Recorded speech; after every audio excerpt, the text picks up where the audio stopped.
Assalamualaikum warahmatullahi wabarakatuh. Halo guys, perkenalkan nama saya Winda Isa Fitri dengan NIM 20400124039. Jadi, saya membuat video ini untuk menyelesaikan tugas filsafat, yaitu memberikan solusi terhadap problematik pendidikan yang ada di Indonesia.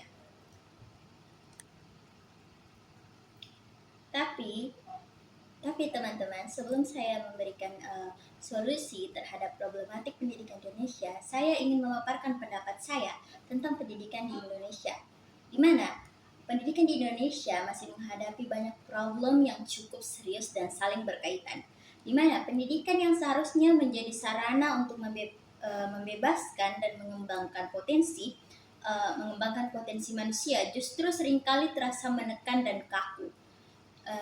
Banyak peserta didik belajar bukan karena kesadaran, melainkan karena tuntutan nilai, ujian, dan standar yang seragam.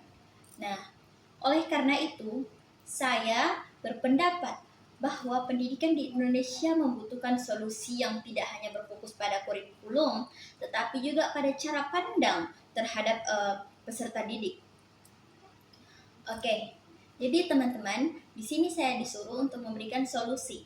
Jadi saya ingin memberikan beberapa solusi. Yang pertama yaitu pemerataan kualitas pendidik, di mana saya melihat masih banyak adanya kesenjangan yang jelas antara sekolah di perkotaan dan di daerah terpencil, di mana tidak semua peserta didik mendapatkan fasilitas yang layak, guru yang berkualitas, maupun akses teknologi yang memadai.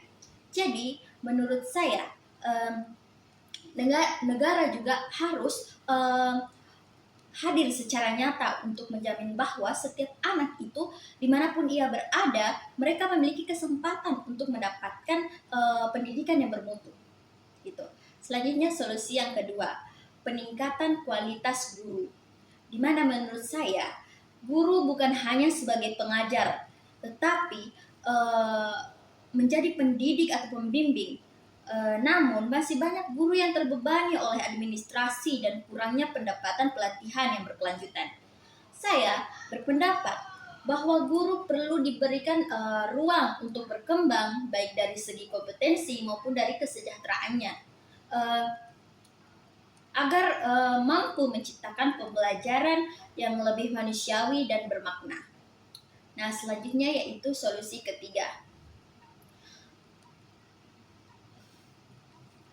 yaitu perubahan sistem pembelajaran, di mana menurut saya sistem pendidikan kita masih terlalu menekankan hafalan dan pencapaian nilai akademik. Nah, akibatnya peserta didik kurang dilatih untuk berpikir kritis, kreatif, dan mandiri. Saya berpendapat bahwa pembelajaran yang seharusnya lebih dialog, di mana peserta didik dilibatkan secara aktif dan diberi kesempatan untuk menyampaikan pendapatnya serta mengembangkan cara berpikirnya sendiri, begitu. Bukan hanya menjadi pendengar yang ulung, begitu. Solusi keempat, di mana pengembangan pendidikan berbasis minat dan bakat. Nah, saya melihat bahwa setiap peserta didik itu memiliki potensi yang berbeda-beda. Mereka tidak sama. Namun, sistem pendidikan yang seringkali memaksakan standar yang sama, di mana menurut pendapat saya, sekolah itu seharusnya menjadi tempat untuk menekankan dan mengembangkan potensi tersebut, baik dalam bidang akademik maupun non-akademik, agar peserta didik tidak merasa tertekan dan kehilangan jati dirinya, begitu.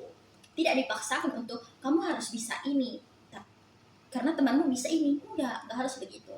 Selanjutnya solusi yang kelima, penguatan peran keluarga dan lingkungan. Nah, ini sangat penting ya teman-teman, di mana pendidikan tidak hanya menjadi tanggung jawab sekolah, tetapi juga dari keluarga dan masyarakat. Dukungan orang tua dan lingkungan yang positif sangat berpengaruh terhadap perkembangan karakter. Saya berpendapat bahwa kolaborasi antara sekolah, keluarga, dan masyarakat perlu diperkuat. Mengapa? Agar pendidikan berjalan secara optimal, teman-teman. Jadi teman-teman, menurut saya problematik pendidikan yang ada di Indonesia hanya dapat diselesaikan melalui kerjasama semua pihak dan perubahan cara pandang terhadap pendidikan itu sendiri, di mana pendidikan seharusnya tidak hanya berorientasi pada nilai dan ijazah, tetapi juga pada pembentukan manusia yang kritis, kreatif, dan berkarakter. Dengan demikian, teman-teman, pendidikan dapat benar-benar menjadi alat pembebasan dan pembangunan manusia yang ada di Indonesia. Begitu. Baik, teman-teman, itulah pemaparan saya tentang problematik pendidikan yang ada di Indonesia beserta solusi yang saya berikan. Jadi mungkin hanya itu yang dapat saya sampaikan. Lebih dan kurangnya saya ucapkan mohon maaf dan terima kasih sebelumnya. Oke, dadah teman-teman. Assalamualaikum warahmatullahi wabarakatuh.